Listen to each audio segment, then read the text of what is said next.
Hi అండి. ఈరోజు నేను మా ఆయన పిల్లలు ఒక గుడికి అయితే వచ్చాము. అందరికీ తెలిసే ఉంటుంది ఈ గుడి. అరుణాచలం వచ్చాం అనమాట. నేను ఫస్ట్ టైం అరుణాచలం వెళ్ళినప్పుడు అయితే మా పెళ్ళైన కొత్తలో అయితే వెళ్ళాము. మా పెద్దోడు 5th మంత్ ప్రెగ్నెంట్లో ఉన్నప్పుడు వెళ్ళాము. వచ్చినప్పటికి 10 ఇయర్స్ అయితే అయిపోయింది. 10 ఇయర్స్లో చాలా మారిపోయింది టెంపుల్ మొత్తం.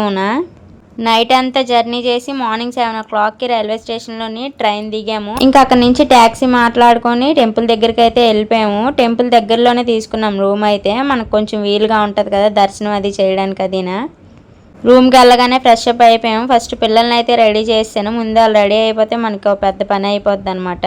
పిల్లలు రెడీ అయిపోయాక నేను కూడా రెడీ అయిపోయాను. లాస్ట్లో మా హస్బెండ్ అయితే రెడీ అయ్యారు. మార్నింగ్ ట్రైన్లో టీ అయితే తాగలేదు. ఇంకా టెంపుల్కి వెళ్ళే దారిలోనే టీ షాప్ ఉంటే అక్కడ నేను మా ఆయన టీ తాగాము. పిల్లలిద్దరికి పాలు ఇప్పించారు. వీడియో కంటిన్యూషన్ నెక్స్ట్ పార్ట్లో పెడతాను. మిస్ అవ్వకుండా చూసేయండి. వీడియో నచ్చితే లైక్ అండ్ షేర్, సబ్స్క్రైబ్.